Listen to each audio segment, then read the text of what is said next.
Alright, Oval fans, Season 4, Episode 8, it's over. This was a pretty decent episode for what it was. Good setup for what's to come. I'm actually looking forward to the next episode. Not perfect, I give it about an 8 out of 10. And no, just because the episode is Episode 8 doesn't mean I'm giving it an 8 because of that. I thought it was an okay episode. Alright, it's over. Bobby and Max attempt to recruit Sharon to perform a few undercover duties, but she isn't sure she's capable. Alan decides to take matters into his own hands and catches Kyle off guard in the process. That final scene was a trip. Yet again, Miss Jody was a damn fool in this episode, and I love her all the more because of it. Now, let's just talk about the opening scenes here. So, for example, we pick up where we left off with Kyle encountering Dale in the woods. Basically, you know, he's still in his mind. Dale is his guy, and he wants to know what's going on. He knows that Alan is in the tent. He calls him out, and they basically go back and forth. You know, Kyle is acting like everything is back to normal, and the fact that, hey, the chief of staff has been asking for you, and I'm here to make sure you don't go to prison, because the fact that some top secret files have gone missing. And, well, I didn't do it. Well, you need to come and tell him that yourself. So from there, Dale, which I found funny, he's grabbed a stick. He's like, what are you doing with that stick, Dale? I want to hit you with it. I got a gun, Dale. Oh, well, I'll come back for you. So he and Alan just leave. They just leave. Matter of fact, let me just go ahead and talk about all the story, discussing these two. So, later on, Dale actually, as soon as Kyle and Alan leave, Dale rushes to pack up his tent and whatnot. So Kareem and Dale run into each other at the pharmacy, and they go inside. And from there, Kareem catches up Dale on what's been going on through what Sharon told him. The fact that the vice president said, oh yeah, apparently we had everything all wrong. They had some evidence and some video footage to show the murders were the son's doing, and he's dead. So basically all they can do is go back to normal like nothing ever happened. And they both know that it's bullshit, and there's really nothing they can do because they feel helpless. But Kareem's like, yo man, well, let me show you what I got. He pulls out a bag, pulls out like a bunch of automatic rifles and things like that. I'm not a gun expert, so I probably called the guns the wrong name. Please inform me in the comment section below what kind of guns these were. But basically, Dale kind of shot Kareem and me too by revealing he knows how to use these bad boys. So he's like, yeah, it's like, just because I'm gay doesn't mean, just because I like manicures doesn't mean I don't know how to handle a gun. Which again, I feel like we're going to be exploring this as we get into the back half of Ruthless Season 3, because Dale probably got into some crazy shit before he left to go to DC. Now, in any case, Dale says, hey, maybe I should call Sharon because she might be worried. Because remember, if I'm not mistaken, yeah, Dale and Sharon haven't been in contact since he bounced with Alan and Kareem from Richard's house. So basically, Kareem's like, oh, well, let me call her first. So he calls her and basically asked her to come back to his place. She says no, and like I said in my preview, I know what's going to happen. Is it because of Barry? And hey, where are you sleeping at? I don't want you sleeping in his bed. Bye, Kareem. But basically, she does say, I'm coming into work tomorrow, and there's something I want to tell you, but I can't tell you over the phone. Basically, going back to the plan that Max and Bobby have, which I'll talk about here in a second. And, again, Kareem's just pissed off about the whole Barry thing, even though he's not there. And speaking of which, blink and you miss a moment. Richard and Nancy are on the phone with so many people trying to get answers on Barry, but there's no luck. And they just hope nothing's happened to him. And I will talk more about Sharon's past in a minute. So the final scene with Kyle, you have him and Alan going somewhere. Apparently, I'm guessing this is a trip to Donald's house, because Kyle's whole thing is to take him over to the chief of staff's place. And, Alan just wants to know what's up. Okay, be straight with me. Be real. What's going on here? Like, what did you come after me for? Did Donald send Grip to come kill me? And Kyle's relatively cool. I don't know what you're talking about, man. Be real with me, man. Oh, we being street now? Oh yeah, we being real. Okay. What's up? And then the conversation shifts to Are you here to kill me? Look, if I wanted you dead, Alan, you would have been dead back there with my boyfriend. Oh, your boyfriend. Does he know he's a boyfriend? Oh, he better know. And from there, Alan just loses his shit. And I'm not even mad at Alan because he's a man of action, because he could have easily just sat up there and was like, yo, man, you want to kill me, man? You're going to kill me. But no, he straight up said, look, if you're here to kill me, if you're going to take me somewhere to kill me, then we're both going. What? What do you mean by that? I said, if I'm going, we going. This fool grabs the wheel. Kyle loses control of the car. It flips several times, and then the episode ends. I'm like, you know what, Alan? You all right. You all right.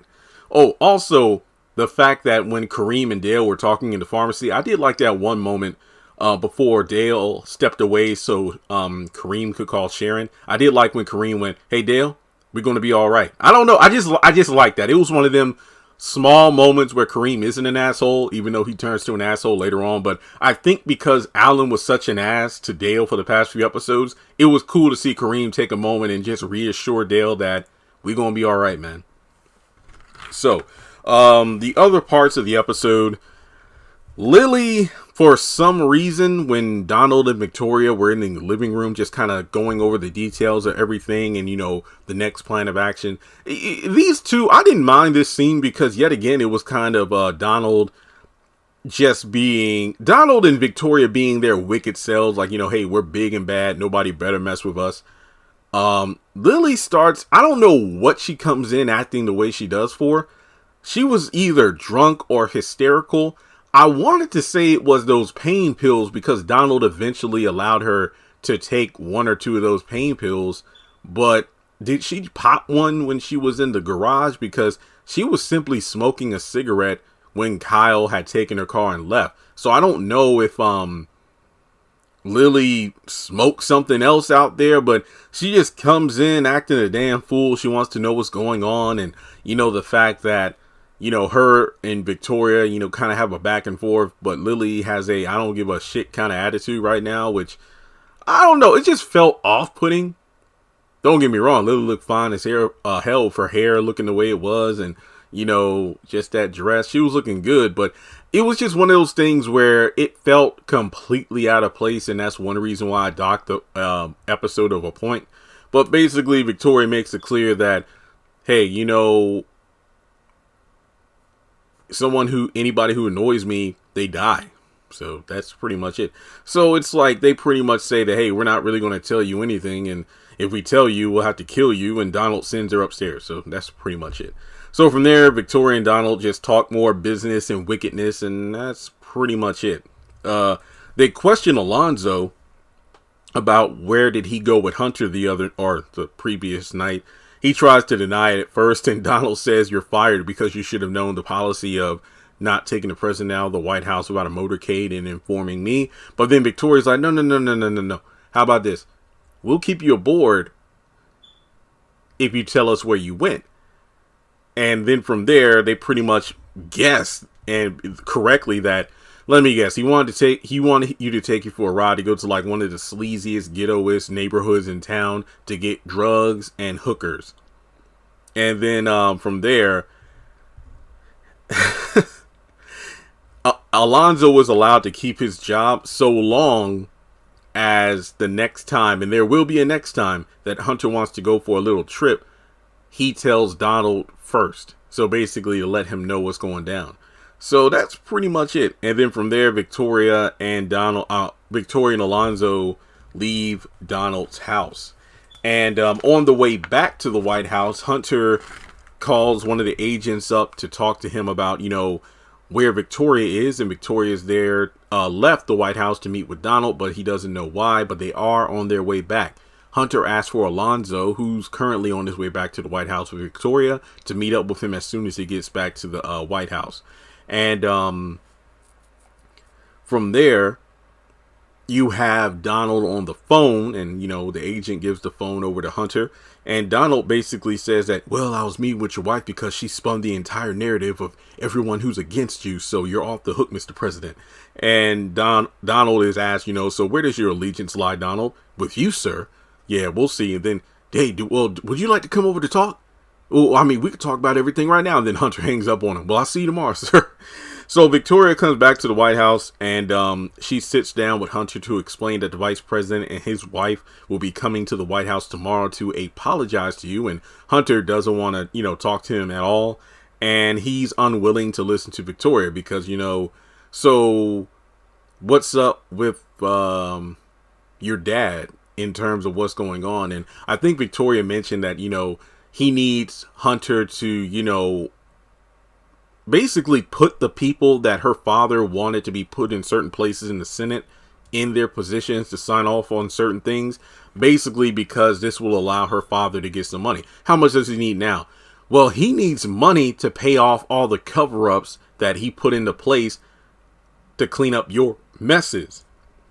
From the police reports, you mess around with some hooker named Champagne, all this hush money. So basically Hunter's fucking up, and he needs to do what his father-in-law told him to do a while ago in order to, make sure he's able to stay in the position of president of the United States.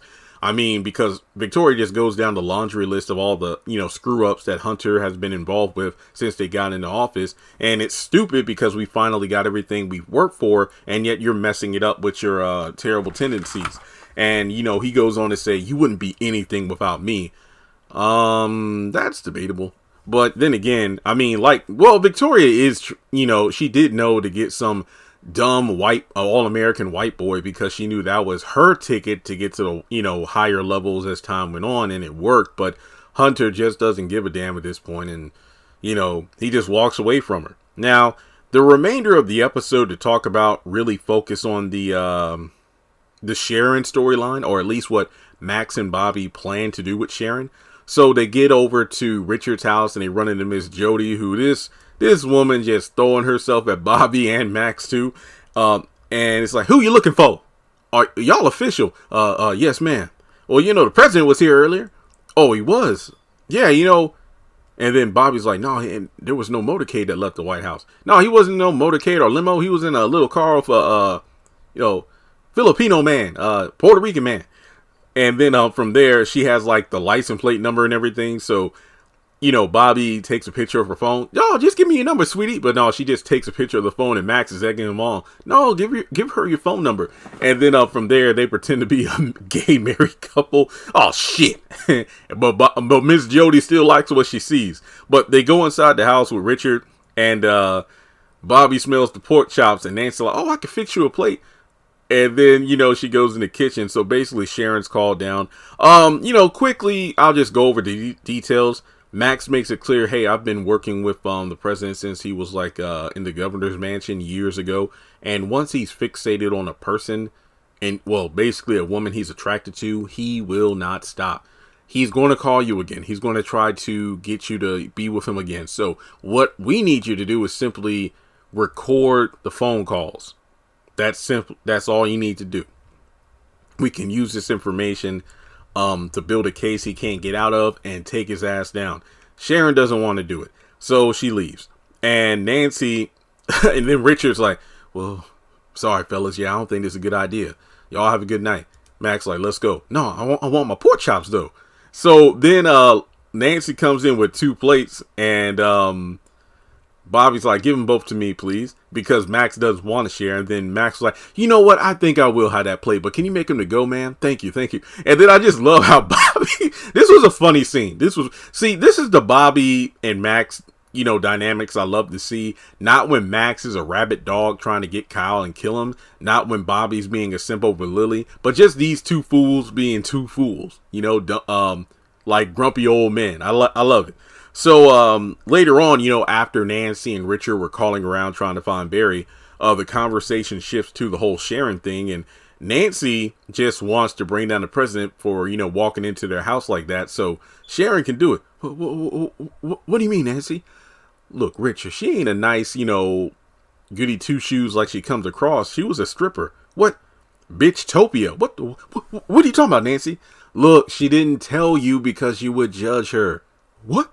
Yeah, it's like she's, was in nursing school and she did it to get some money, but I think she could do it. I think she could do it. I think she could seduce Hunter.